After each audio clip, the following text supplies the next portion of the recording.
अस्सलाम वालेकुम रहमतुल्लाहि व बरकातुहू। आज का जो हमारा लेक्चर है ये रे डायग्राम ऑफ कंपाउंड माइक्रोस्कोप के बारे में है।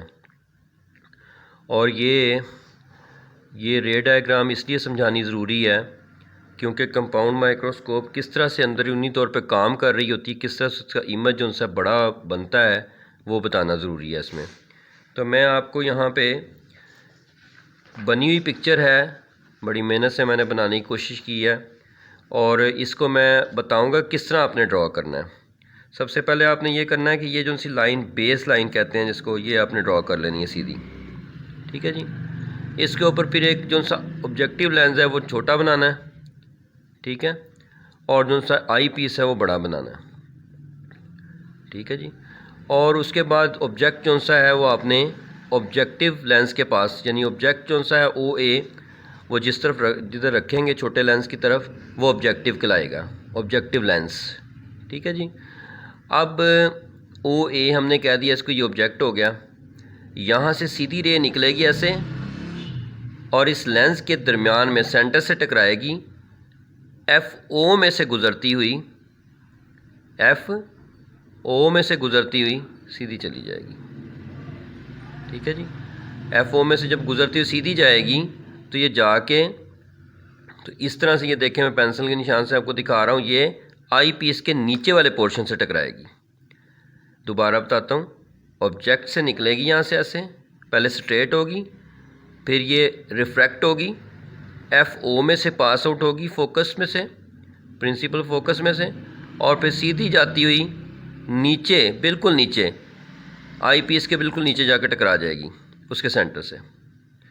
उसके बाद फिर दूसरी रे जो सी वो निकलेगी यहाँ से, वो ऑब्जेक्टिव के बिल्कुल सेंटर से बग़ैर रिफ्रैक्ट हुए जो सी दूसरी रे वो रिफ्रैक्ट नहीं होनी, वो बिल्कुल सीधी जाएगी और सीधी जाके तो इस आई पीस के ऊपर वाले हिस्से को टकराएगी, नीचे, ये सबसे नीचे, और ये उससे ऊपर वाले हिस्से को टकराएगी। जहाँ पे ये दोनों रेज टकराएंगी वहाँ पे आपकी यहाँ पे रे जो सी है दोबारा से रिफ्रैक्शन करेगी और रिफ्रैक्ट होके ये आई की तरफ चली जाएगी, और ये भी जो सी है रिफ्रैक्ट होके आई की तरफ चली जाएगी। यहाँ पे हमारी आई है जिधर से हम देख रहे हैं।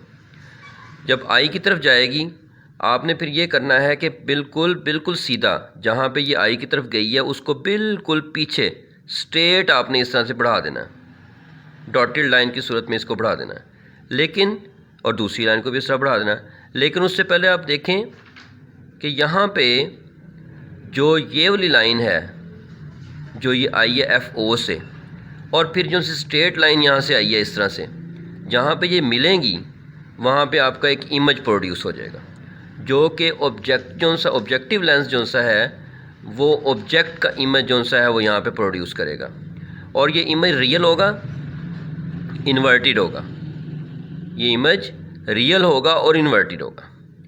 अब ये रेज जो सी आगे बढ़ गई हैं, इनको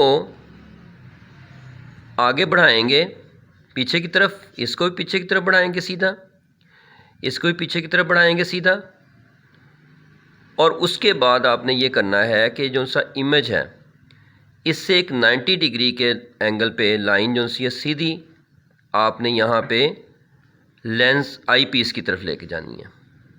आई पीस पे के सेंटर पे जाके जहाँ पे टकराएगी ये, वहाँ से जो एफ ई है फोकस आई पीस का, वहाँ से एक रे जो सी सीधी आएगी, इसके अंदर से गुज़रती हुई बिल्कुल सीधी जो सी है जाके, तो दो रेज जहाँ पे आके मिली हैं वहाँ पे जाके तीसरी रे भी टकरा जाएगी।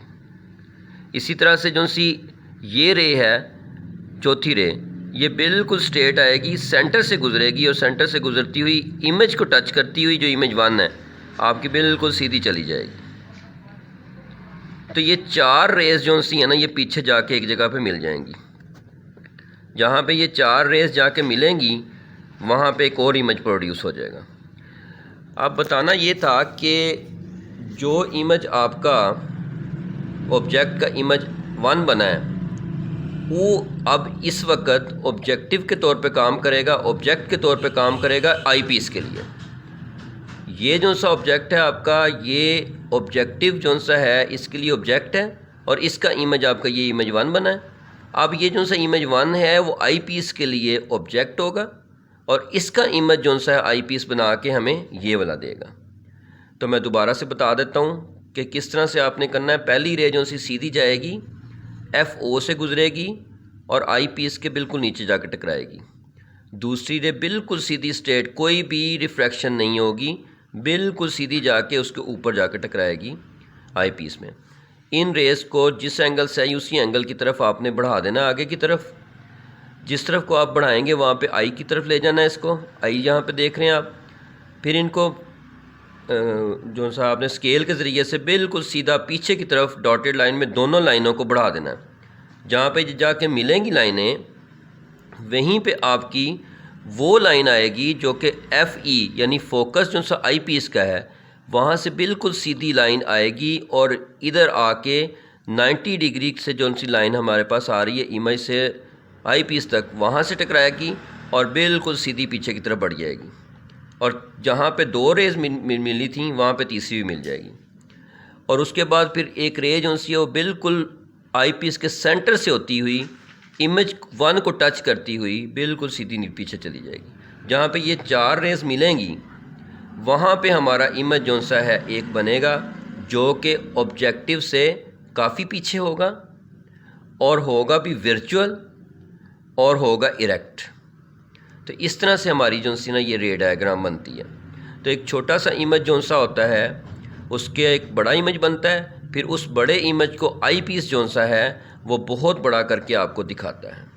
तो इस तरह से रे डायग्राम जो सी बनाई जाती है जो कि कंपाउंड माइक्रोस्कोप की है। तो उम्मीद है कि आपको इसकी समझ आई होगी।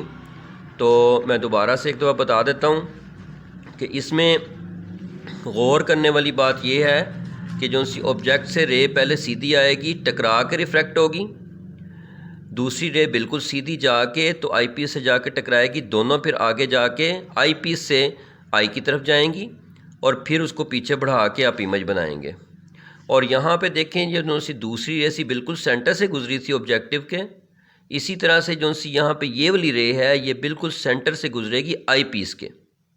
और ये कौन सी रे है, तीसरी जो सी रे है ये FE से गुजरेगी। जिस तरह से यहाँ पे ये FE से गुजर के यहाँ पे आई थी ऐसे, इसी तरह से ये रे जो सी FE से गुजर के पीछे की तरफ आएगी।